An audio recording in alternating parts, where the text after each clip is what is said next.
30 millones. Noticia de último momento. El ministro de Economía, doctor Bernardo Grinspoon, anunció esta noche que el aumento salarial del mes de junio será del 14%. Los aumentos de tarifas de servicios públicos se anunciarán la semana que viene y se prorrogará por 30 días el vencimiento del crédito de 300 millones de dólares concedido por países latinoamericanos con garantía de Estados Unidos. Además, el ministro de Economía confirmó que las tasas de interés se mantendrán en el nivel del mes anterior, 14 y 13%, pues para el mes de junio. Ampliaremos esta información también con el índice correspondiente a aumentos de jubilados y otras informaciones, repito, de sumo interés. Conmovió nuevamente a la opinión pública la violencia desatada con motivo de un partido de fútbol. Anoche, presentes nuestras cámaras durante todo el desarrollo del encuentro final por el torneo nacional en el campo de Ferrocarril Oeste, los vándalos cometieron toda clase de tropelías, incendiando incluso un tramo de las tribunas de madera del campo que queda en la calle Martín de Gainza, en esta capital. Todo está documentado. Hemos hecho el más amplio y absoluto seguimiento de la noticia a partir de un nuevo episodio en la saga de intolerancia, agresividad y, por qué no decirlo, delincuencia que se enseñorea en torno de que todavía queremos seguir considerando el más popular de los deportes. En tanto aguardamos en otro tramo de nuestro programa esa cobertura, vamos ya a un hecho que conmovió una zona de la capital, violenta explosión. 5 horas después de producida una tremenda explosión en Juan Agustín García al 5300, los bomberos todavía no habían podido detectar el lugar de donde salía el gas.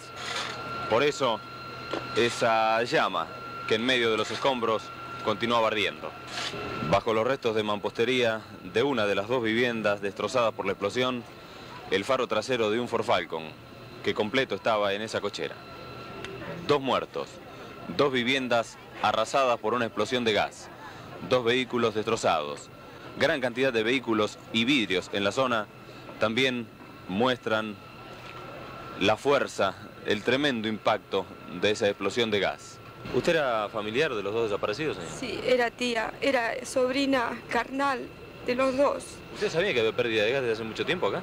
Y hace bastante, por lo menos 3 meses hace que ellos están reclamando para que se arregle una pérdida de gas en la calle. Pero incluso sé que ayer mi tío había visto a un obrero del gas y le dijo, muchacho, ¿cuándo me vas a venir a arreglar el gas a mí? Dice, no, a mí esa zona no me corresponde. ¿Me puede dar los datos de ellos, por favor? Nombre y edad. Ella era María Casino de Federico y él era Juan Federico. ¿Qué edad aproximadamente? Tía María tenía 72 años y tío Juan tenía 82. Yo vivo acá, en esta casa, acá al lado. Yo era la que me encargué de llamar y de firmar la primera vez que vinieron y comprobaron que había un escape de gas porque hicieron un agujero y con un aparato tomaron la pérdida enorme. Dicho el señor que tomó la tecla, dijo así el señor. ¿Y después qué hicieron? Después nos mandaron más cuadrillas. Seguí insistiendo al mismo número, al que había llamado la primera vez que me habían dado la importancia. Y me dijeron, no señora, ese número no corresponde. Dice, llame a otro número. Ese número totalmente todo el tiempo ocupado. Vuelvo a llamar, digo, me están tomando el pelo. Mire que esto es una cosa de importancia. Bueno, no. Llame a este número, que lo tengo anotado acá, al 982-8743. Llamo ahí y dice, sí, mire, después de mucho andar, porque ahí el teléfono para ellos no le corre. Dice, mire, lo que pasa que sí, acá está, hace un mes que está el pedido. Dice, pero nosotros no tenemos gente para mandar. Dice, entra para adentro el escape. Le digo, imagínese que yo tengo que tener permanentemente cerrado porque tengo 2 chicos. Bueno, entonces llame al 982-2030. O 3020, porque ahora estoy tan nerviosa que no sé, 3020. Llamo ahí y me dice, fue antes de ayer, el día de tanta lluvia. Me dijo, sí señora, quédese tranquila que ya vamos a ir para allá. Le digo, mire señor, que esto no es ninguna estupidez, sino es una cosa importante, porque es espantoso, pasa la gente, si la gente pasa y dice, ¿qué olor a gas hay aquí acá? Pero nada. Ahora, hoy vinieron 6 cuadrillas. Para eso son, de las 4 de la mañana hasta esta hora no se cortó el gas porque no se encuentra la llave maestra, que es la que tiene que cortar ahí. ¿Sigue ardiendo todavía? Por eso sigue ardiendo ahí. Ante estas afirmaciones, concurrimos inmediatamente a escuchar cuáles son las explicaciones que tiene que ofrecer la empresa Gas del Estado. Nuestra nota.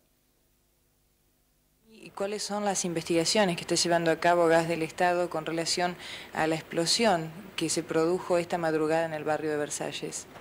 Bueno, en función de la seriedad del caso y especialmente por estar involucradas vidas humanas y teniendo en cuenta la responsabilidad que nos pueda caber en este tipo de accidente, estamos haciendo una exhaustiva investigación para determinar las causas y sus responsabilidades, ¿no es cierto? ¿Hay alguna presunción que pueda establecer cuál fue precisamente la causa?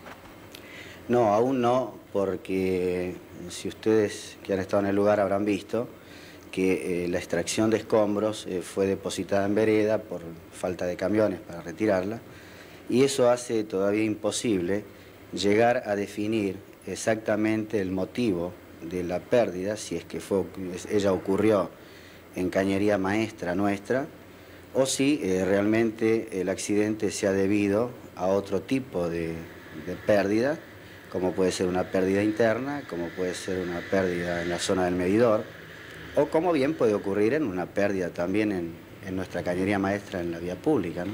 Como usted bien dijo, nosotros estuvimos en el lugar y allí recogimos diversos testimonios. Todos coinciden que hace varios meses se había detectado la pérdida de gas, que se había llamado a Gas del Estado, que se había alertado en cuanto a esto. Gas del Estado tiene registradas de ese lugar 2 denuncias. Una denuncia el día 5 de mayo y otra denuncia antes de ayer, el día 29 de mayo. A ambas denuncias que se reciben por vía prácticamente automática a través de 9 líneas, con un contestador automático y con la atención de personal en forma permanente. Esas denuncias que están registradas fueron atendidas en forma inmediata como se atienden todas las llamadas de emergencia, para lo cual Gas del Estado tiene un sistema implementado como tiene cualquier otro sistema de emergencia, ya sea de obras sanitarias, de bomberos, de Entel. Es decir, que antes de ayer Gas del Estado se hizo presente en el lugar. Exactamente, se hizo ¿Qué presente. detectaron allí? Se hizo presente en el lugar, se detectó una pérdida, se hace el control de la pérdida y incluso hasta el día de ayer también, a la vuelta sobre la calle Virgilio, estaba trabajando también una cuadrilla nuestra en la reparación también de una pérdida. Lo único que le digo es que nosotros somos muy conscientes de este hecho, de lo lamentable y de lo grave, y sí le puedo dar la certeza a usted y a toda la población que agotaremos todos los medios, determinaremos exhaustivamente, vamos a determinar cuál ha sido la real causa. Incluso si llegamos al caso que si hay algún tipo de negligencia nuestra, vamos a investigarla y la vamos a hacer conocer a la opinión pública, porque entiendo que es nuestra obligación responder al usuario. Aquí se trata de vidas humanas y nosotros en eso lo tenemos muy presente y muy claramente establecido. De todas maneras, la pérdida de esas vidas humanas ya no se pueden reparar de ninguna manera, prácticamente. ¿Podemos alertar a la población a qué teléfono deben acudir cuando detecten algún tipo de pérdida por el estilo? Sí, yo previamente quiero también decir algo más. Nosotros tenemos registros, tenemos estadísticas que nos muestran claramente que los accidentes, las explosiones que ocurren, hasta ahora no teníamos en más de 30 años que haya sucedido un accidente donde previamente se haya hecho una denuncia. Generalmente, es decir, en la totalidad de los casos, los accidentes ocurrieron donde no teníamos denuncia de pérdidas. Este es realmente nuestro primer caso, por eso lo queremos investigar a fondo. No tenemos otro antecedente anterior y lo vamos a hacer. Y en cuanto a lo que usted me pregunta con respecto a cómo hacer para reclamar ante cualquier duda, cualquier pérdida, cualquier detección de cualquier usuario o de cualquier transeúnte sobre una pérdida en la vía pública o en un domicilio, debe hacerlo al número 982-7051. Repito, 982-7051. Y yo creo que es muy difícil que no sea atendido porque hay 9 líneas permanentemente a disposición del usuario. Así pues, queda cerrado transitoriamente, se prometió una investigación y se prometió, ustedes lo escucharon, que cualquiera que resulte el responsable tendrá que hacer frente a esa misma responsabilidad en torno de este grave episodio en la capital federal. Un eclipse de sol no es un hecho frecuente y más de las características de este que fue visible en gran parte del hemisferio norte. Las imágenes fueron captadas en Islas Canarias, pero en rigor a lo largo de las 2 horas y 40 en que, salvo algunas zonas del Caribe donde las tormentas tropicales lo impidieron, se lo pudo ver desde México, sur de Estados Unidos y hasta Marruecos, tuvieron este maravilloso escenario natural los afortunados, aparte de los astrónomos que pudieron seguir.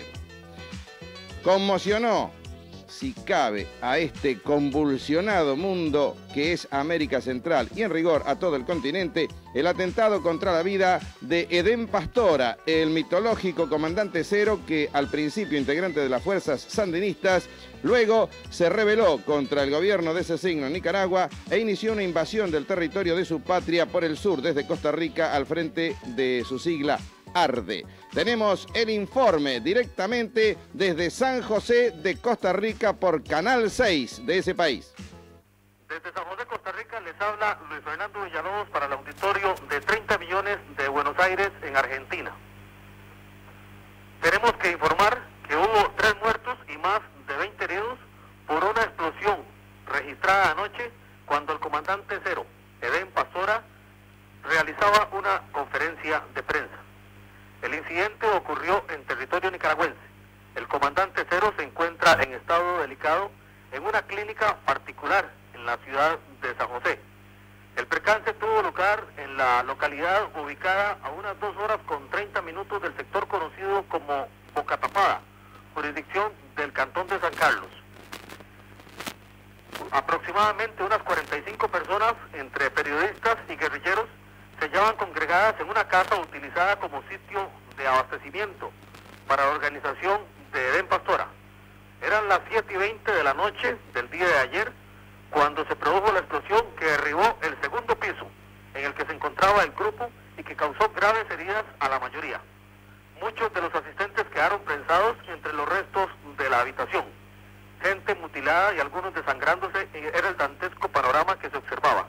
Entre los muertos se encuentra nuestro compañero de labores aquí en Canal 6 de Costa Rica, el camarógrafo Jorge Quiroz. Otras de las víctimas es una periodista del Tico Times, así como un miembro de la Fuerza de ARDE. Hay otra víctima que en horas de la madrugada no había sido identificada. Posteriormente se dijo que era del sector de comunicaciones de ARDE. Varios redactores, tanto nacionales como extranjeros, resultaron con lesiones de diverso grado. Entre ellos, Edgar Fonseca, reportero del diario La Nación de San José, Costa Rica, Miguel Sánchez. Otros afectados son Susan Morgan, una inglesa de la revista Newsweek, Peggy Gansun, danesa, Gilberto López, brasileño de la agencia France Press, y William Cestes de Radio Reloj. Esto es lo que podemos informar para el auditorio de 30 millones de Buenos Aires, Argentina, en una crónica preparada por Luis Fernando Villalobos desde Canal 6 de San José.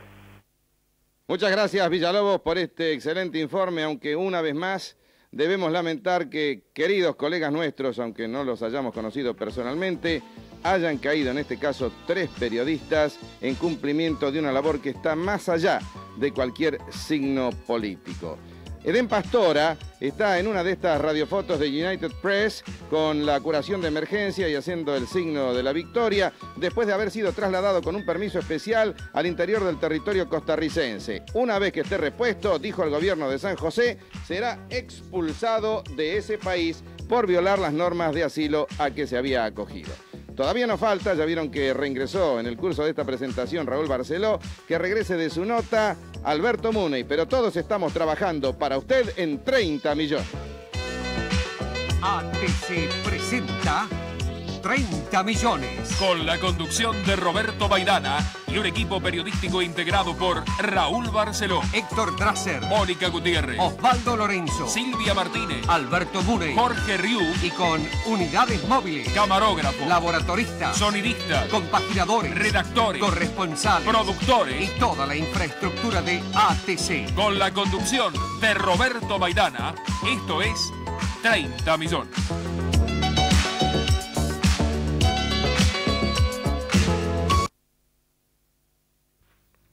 Ustedes estuvieron con el presidente de la Nación, ¿qué tema le plantearon? Tocamos en principio los temas que eran de curiosidad principal del gobierno, a saber Beagle, Malvinas, inflación y deuda externa. Y a partir de allí unos 10 temas más que a nosotros nos resultan importantes para poder entrar a solucionar este gran problema en el que estamos los argentinos. Con respecto a la deuda externa, concretamente, ¿qué plantearon? Les quiero decir, para iniciar la respuesta correcta, de que hemos sido recibidos en un ambiente muy cordial. El presidente ha sido muy llano, ha aceptado las críticas, algunas de ellas muy fuertes que se le hicieron, e inclusive las ha discutido amablemente con el objeto de que así civilizadamente logremos un buen puerto, una buena salida. Con referencia a la deuda externa, les hemos expresado nosotros así enfáticamente que estamos de acuerdo con la actitud tomada de negociar con el Fondo Monetario Internacional, de hacer la carta de intención, con el objeto de que a partir de allí y con el resguardo o con la contraparte de haberse creado una comisión IDEA Argentina que ha tenido repercusión mundial para la atención de la deuda, sepamos cómo pagar. Pues aclaremos, esta comisión es para saber cómo vamos a pagar y no para saber cómo no vamos a pagar. La filosofía está absolutamente clara y es correcta la actitud asumida. Ahora, a partir de allí hay que caminar, hay que poner en marcha la máquina. Yo comprendo que el tema es muy bravo de ser encarado, pero acepto la fórmula del gobierno, no recesión, en una palabra, no aplastamiento del trabajador argentino que ya tiene demasiadas penas y cargas encima. Veo absolutamente positivo esto, entiendo que está manejado bien el tema, ahora lo que falta es atender esta cuestión del gasto público, que parece siempre olvidada y que es la clave de la inflación. También en el marco del diálogo político, el presidente de la Nación recibió hoy a la delegación del Movimiento Popular Neuquino, encabezada por Felipe Zapac. El señor Elías Zapac, Movimiento Popular Neuquino, acaba de estar con el presidente de la Nación en esta ronda del diálogo político. Si nos puede sintetizar las preocupaciones que le han expuesto al primer mandatario. Bueno, la verdad que hemos centrado toda nuestra preocupación en una conversación muy amena con el señor presidente sobre las necesidades de nuestra provincia. Las provincias del interior se encuentran en dificultades económicas, se encuentran en dificultades industriales y de desarrollo.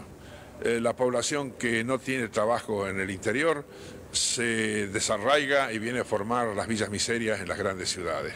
Necesitamos que nos fijen el programa económico que debemos ajustarnos a los efectos de ordenar nuestro gobierno hasta el fin. Y hemos encontrado la mejor buena voluntad del señor presidente. En el orden de problemas internacionales, como por ejemplo el Beagle y como por ejemplo la deuda externa. Bueno, nosotros entendemos que la deuda externa hay que pagarla y que el país está en condiciones de pagarla.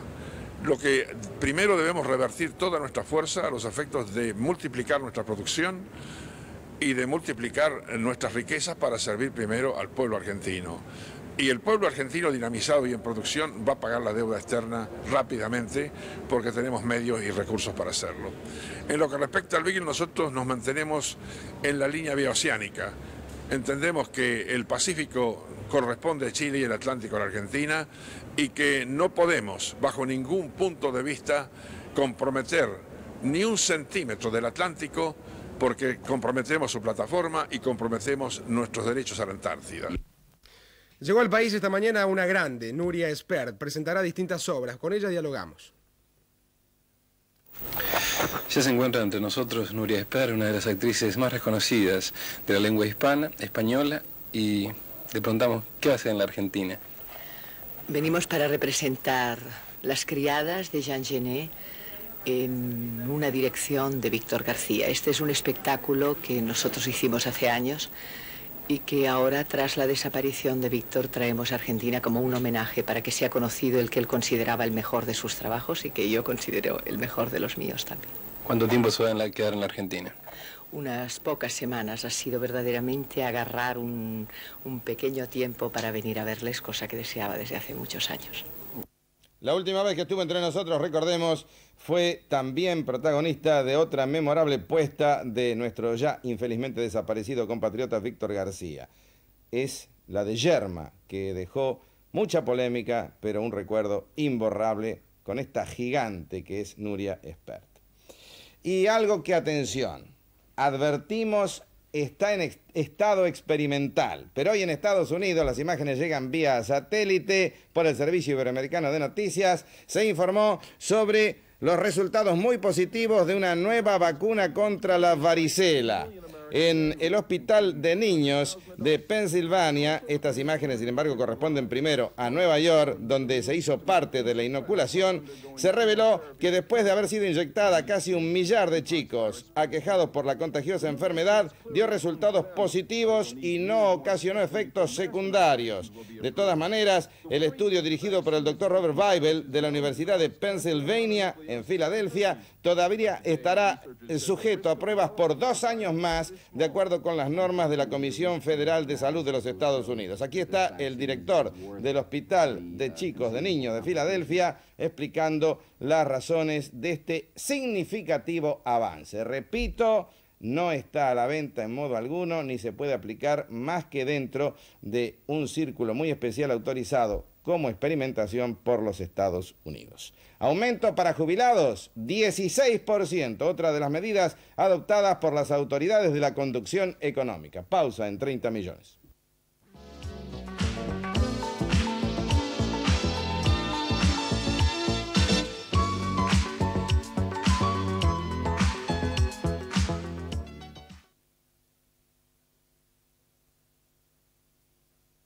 Y esta nota es muy difícil de presentar, porque si les explico algo no tiene gracia, pero en realidad la nota sí tiene gracia.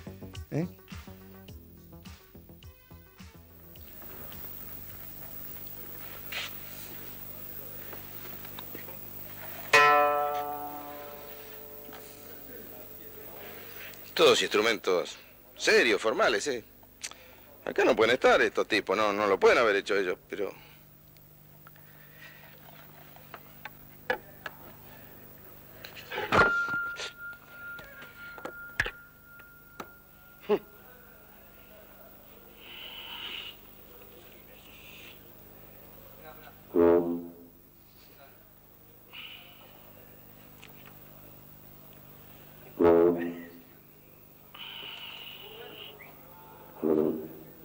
¿Qué pasa acá? ¿Qué se...? Ah, estaban de nuevo ustedes por aquí. Perdón, ¿a quién busca, señor?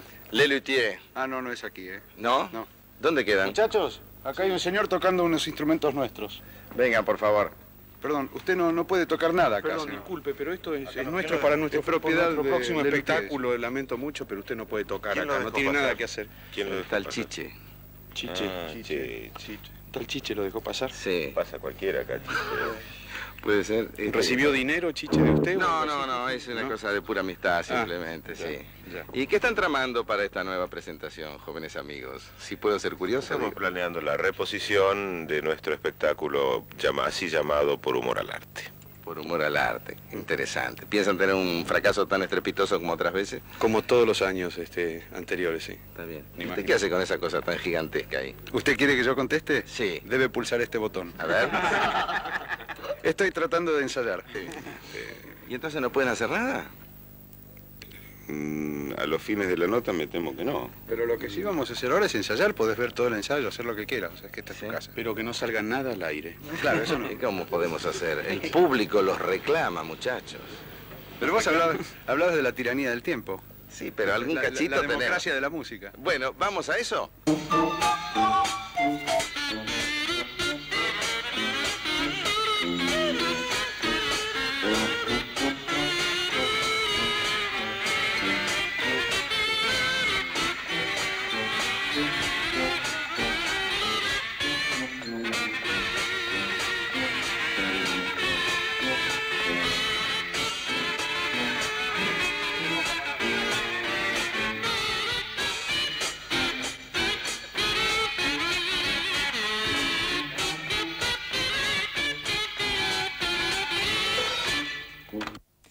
Y lamentamos dejar el humor, pero debemos pasar a otras informaciones, y esta no es para nada grata. Un elevado índice de analfabetismo en la República Argentina. Sobre el tema, la palabra del ministro de Educación y Justicia, el doctor Alconada Aramburu.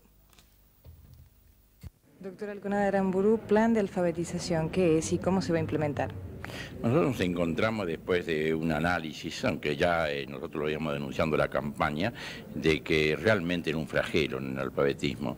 Hemos detectado 6.200.000 analfabetos con un sentido moderno. El último concepto o criterio que ha conceptualizado la UNESCO, analfabeto es todo aquel que no tiene actitud para desenvolverse en un medio social.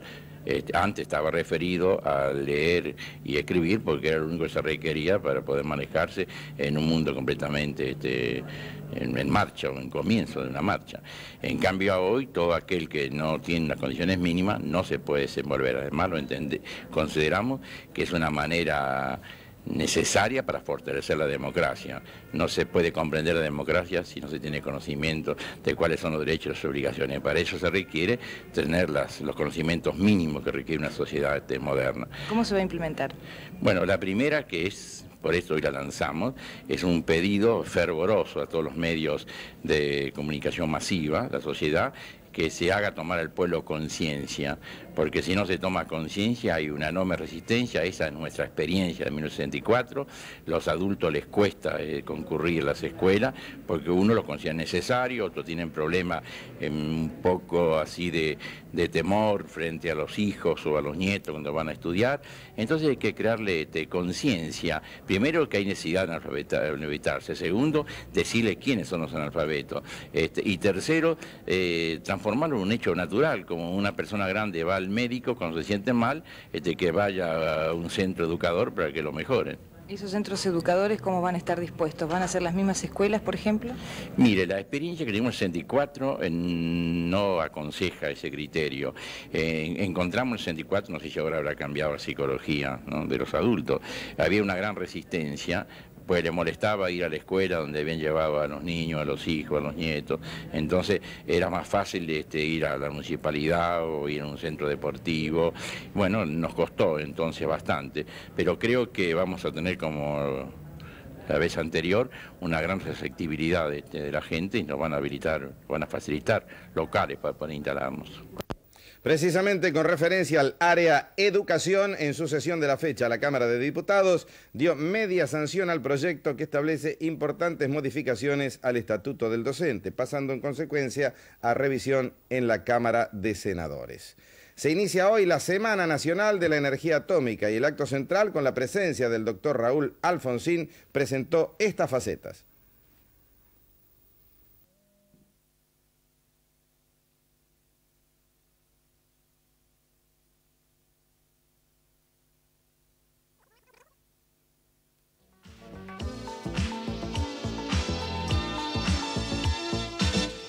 Bueno, una faceta vimos, se quedó durita la imagen. Yo no sé por qué, pero vamos por las dudas a una pausa, ¿eh? Después lo arreglamos.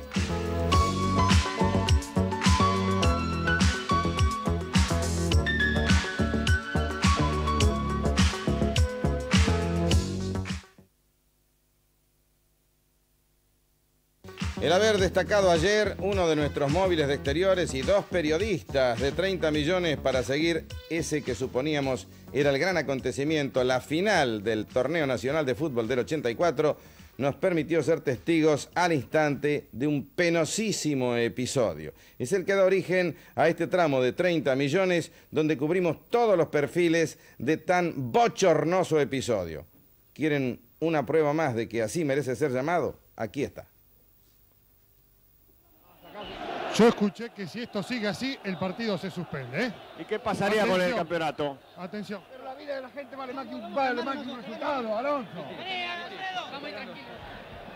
Vale más la vida de un ser humano que un campeonato. Está bien, tiene razón. Palabras de Teodoro Nitti, ¿eh? Comparto absolutamente lo que dice Nitti. ¿Quién no lo va a compartir? Esperemos que no pase a mayores. Se está quemando una parte de la tribuna detrás del arco de Basigalup, además. hubo una invasión en el campo. Vean ustedes la cantidad de chicos, de gente que hay ahí, y están literalmente destrozando una de las partes del estadio de Ferrocarril Oeste, detrás del arco, y además de todo lo que se está incendiando. La policía dentro del campo está reclamando además el ingreso de los bomberos, y yo no sé, Horacio, si allí hubo también lanzamiento de fuegos de gases lacrimógenos, ¿sí o no? Mira, Mauro, la sección de lanzagases se fue a ubicar en la tribuna donde están ocurriendo todos los incidentes por la calle Cuchacucha. Realmente estamos viendo un espectáculo increíble, impresionante la agresión. El público ha arrancado un sector de tablones de la parte superior y los ha arrojado adentro del campo de juego. Le responde el público que está ubicado en ese sector arrojando piedras y botellas. Esto es una batalla campal. No, es terrible. Esto es la locura del ser humano que ha llegado a las canchas, que ya hace mucho, que está transitando por el desequilibrio y que tiene su punto culminante esta noche ante el triunfo de Ferro, que es lo mismo, ante el triunfo de Ferro o de cualquier otro. Digo, el desequilibrio ha llegado hasta el ser humano argentino. Vean ustedes lo que está pasando, cómo se puede realmente llegar hasta este punto. Ahí están trabajando los bomberos para, no solamente para apagar el fuego detrás de uno de los arcos, sino para que además los chicos jovencitos que están dentro del campo de juego traten de irse a tomar calma, a volver a la normalidad. Esto es una anormalidad total. La gente está en un costado, los chicos, mira, yo estoy viendo chicos. Mauro, de 15 a 20 cortamos años. la transmisión de acá, de este sector. ¿Te cortaron la transmisión? Cortamos la transmisión, ¿eh? Bueno, cortá la transmisión. Serios incidentes, Cortá y andate. Sí, te veo. Estoy viendo lamentablemente desde arriba. Horacio está en el campo de juego. ¿Qué es lo que está pasando en ese sector? No sé si ustedes podrán ver la cantidad de chicos que fueron hacia el costado del campo para, en este momento, tomársela con los toldos, con los bancos que protegen a los suplentes. Obviamente el ruido del cristal que se rompió cerca del puesto de Horacio de Bonis, uno de los periodistas, y los momentos vividos por los cronistas de ATC se multiplican por cada uno de los asistentes a este partido, o mejor dicho, lo que pretendió ser un encuentro de fútbol. Nosotros vamos a mostrarles ahora cómo quedó la cancha de Ferro luego de los destrozos que ustedes estuvieron viendo hace instantes, sumándole la palabra de la autoridad policial que intervino en esa circunstancia. Comisario Alcedo Stabile de la seccional 13ª. ¿Cuál fue el saldo de los incidentes ayer producidos en la cancha de Ferrocarril Oeste? Bueno, el saldo en cuanto a detenciones, si usted se refiere. Tenemos un total de 17 menores detenidos, 15 mayores, todos por infracción al delito de reuniones deportivas. Tenemos 3 por ebriedad, una aportación de armas y 2 personas procesadas por atentado a la autoridad. ¿Hubo incidentes con algunos automóviles? Sí, en la calle se produjeron algunos incidentes que ha venido alguna de las personas a denunciar, pero en días sucesivos esta gente viene a denunciar los hechos, los daños que se produjeron sobre vehículos. Usted tiene algo para enseñarnos aquí sobre su escritorio. Bueno, producto de la agresión que fue víctima del personal policial, podemos advertir, esto es una escopeta federal, un golpe de uno de esos terribles trozos de mampostería destrozó la parte del soporte de este arma, perjudicó su culata y demás.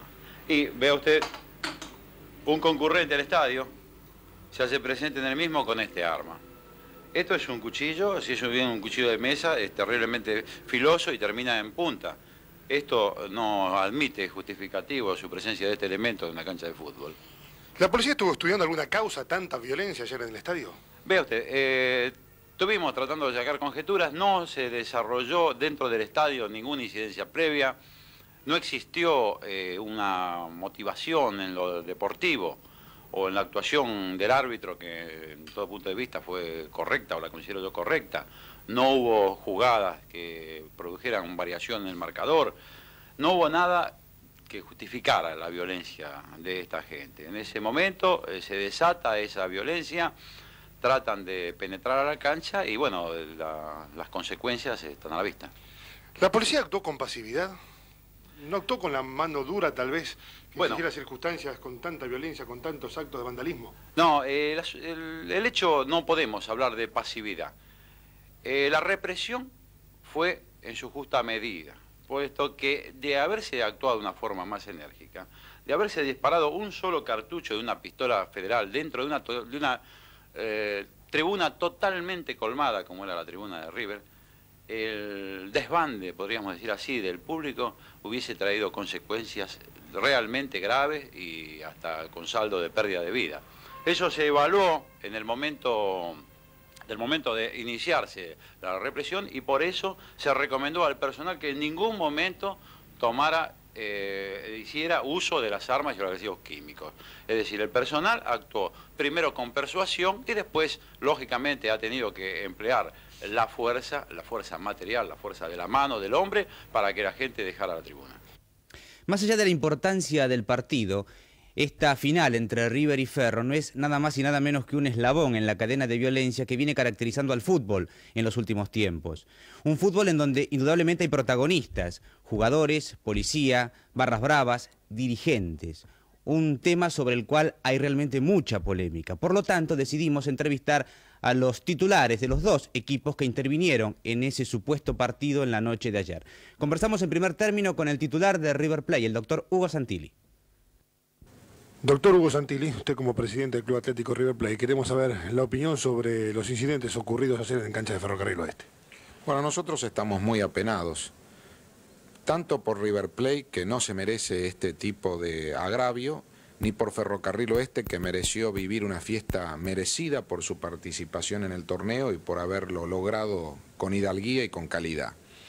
Desgraciadamente se sigue repitiendo en el fútbol la presencia de un grupo de inadaptados, de vándalos, de gente que no tiene nada que ver con el espectáculo y que además últimamente se está demostrando que son jovencitos de 14 a 17, 18 años que actúan con mucha impunidad y sin ningún tipo de freno.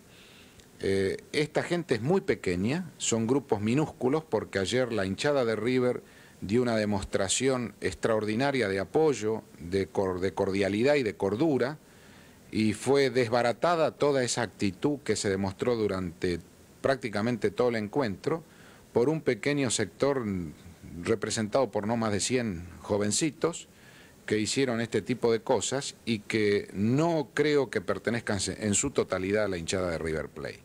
Esto es necesario identificarlos porque sacando estos 50 personas que existen en todas las hinchadas de los equipos de fútbol, estamos retirando del espectáculo 2.000 personas en todas las divisionales y estamos atrayendo a muchos centenares de miles que han dejado de ir a los espectáculos futbolísticos precisamente por el temor a la violencia. Me comentaba que sus hijos estaban en la tribuna popular. Efectivamente, mis hijos son muy hinchas de River Plate y lo sienten yendo a la tribuna popular, así que además de la amargura que viví anoche por este espectáculo, mi preocupación por la situación de ellos. Y naturalmente la palabra del presidente del otro equipo, del equipo campeón de Ferrocarril Oeste, el doctor Santiago Leiden. Doctor Santiago Leiden, presidente de Ferrocarril Oeste, lamentablemente ayer lo que tuvo que haber sido una fiesta para la gente de Oeste, se convirtió el campo de juego con graves incidentes de parte de los espectadores. Claro, yo pienso que más que para la gente de Ferro, para el fútbol en general, ¿no es cierto? Cada uno de estos episodios lo único que hace es perjudicarnos a todos. En particular a la gente de Ferro, que tengan la absoluta seguridad que lo único que no nos permitió que disfrutaran los protagonistas de una cosa natural como es dar su vuelta olímpica, pero no nos quitan así a nivel individual ninguna de las alegrías que todo esto nos ha producido. A pesar que transcurrió un largo camino con quizás algunas piedritas, pero Ferrocarril Oeste logró su objetivo, que era el lograr el campeonato, que lo tiene bien merecido. Bueno, yo creo que por eso es que la exteriorización no fue tan bulliciosa, porque entendemos nosotros que estos son consecuencias de programas organizados y armados, y que en la misma medida que fueron dando resultados en otros deportes, le tocó en el último término al fútbol, porque es el deporte más competitivo. Pero nosotros estábamos convencidos que en estos, yo lo decía en el 81, que en estos próximos 10 años íbamos a estar peleando los primeros puestos.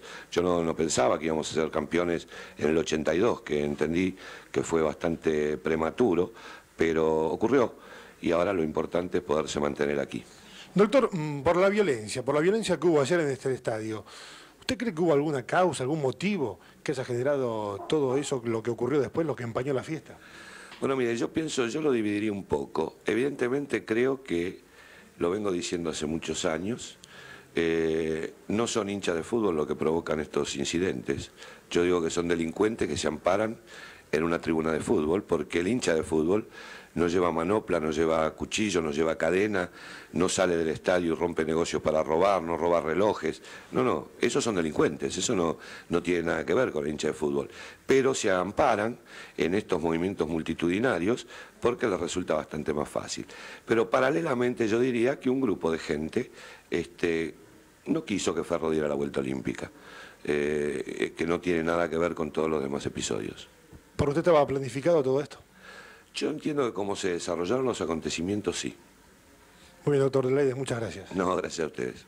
Sobre el tema quisimos agotar todos los enfoques, todos los argumentos. Por eso también entrevistamos al subsecretario del Interior, el doctor Raúl Galván.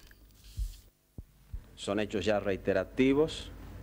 Pareciera que obedecen a una conducta permanente de algunos inadaptados que a través de la prepotencia, de los gestos, de las actitudes, tratan de imponer una modalidad que va a contrapelo de la civilización de los argentinos para acorralar al resto de la gente que va a presenciar un espectáculo con todo el derecho, con toda la soltura espiritual, inclusive con toda la familia.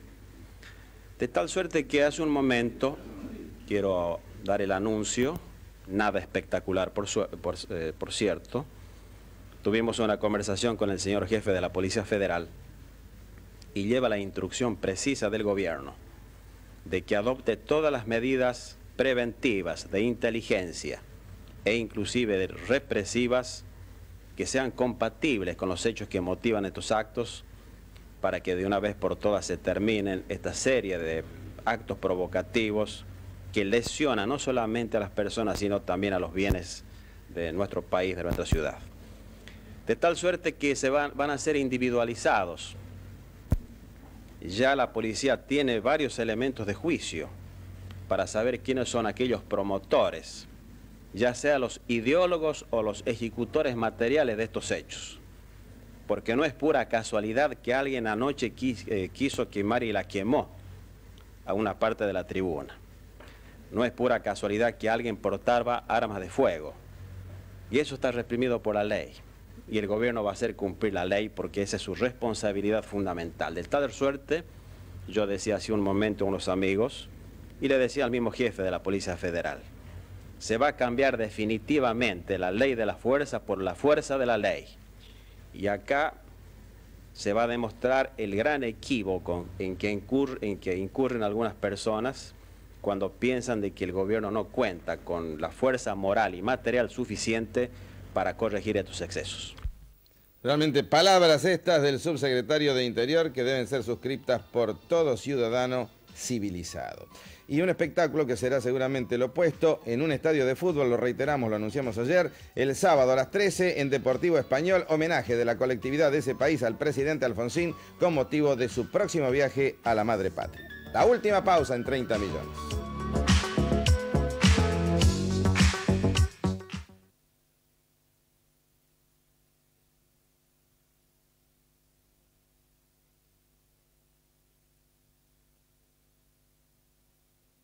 Buenas noches. El mes de junio se abre con expectativas de cambios importantes en la política financiera. En especial se habla de ampliar sustancialmente el régimen de aceptaciones. ¿Qué quiere decir esto? Intentemos una explicación sencilla. El primer dato es que en estos primeros meses del año las tasas reguladas a corto plazo fueron repetidamente negativas en términos reales. En consecuencia, los ahorristas desviaron sus excedentes monetarios hacia la adquisición de bienes como heladeras o automóviles, o bien algunos otros aceptaron inmovilizar sus excedentes a plazos más largos de 6 meses y lo colocaron en depósitos indexados. Lo cierto es que el dinero a tasa regulada y a corto plazo disminuyó sensiblemente. Pero por otro lado, las empresas frecuentemente tienen obligaciones de término perentorio, tales como abonar la nómina de salarios o el pago de algunas materias primas. En el mercado, entonces, se planteaban necesidades financieras que no podían ser resueltas por el circuito financiero institucionalizado. Así fue como fue creciendo un mercado más o menos marginal, el mercado interempresario. En este mercado se canalizan los excedentes monetarios de una empresa hacia otra que tiene necesidades de ellos a través de un agente intermediario que naturalmente está fuera de este circuito institucionalizado. A tal punto llegó este mercado que se estima que el 25% del crédito total disponible se canaliza por él. Obviamente esta cifra inquietó sobremanera al Banco Central, que entonces se propuso ampliar el mercado de tasas libres a través del régimen de aceptaciones. ¿Qué quiere decir esto? ¿Cuáles serán las consecuencias? En principio, habrá mayores recursos monetarios puestos en el sistema institucionalizado financiero. Se aumentará entonces la capacidad prestable del sistema. La afluencia de recursos permitirá reducir los costos unitarios de las entidades financieras y así disminuirá el nivel de las tasas activas de interés. Habrá más créditos a tasas accesibles, en definitiva. Ojalá así sea. Lo cierto es que junio se presenta como un mes cargado de definiciones.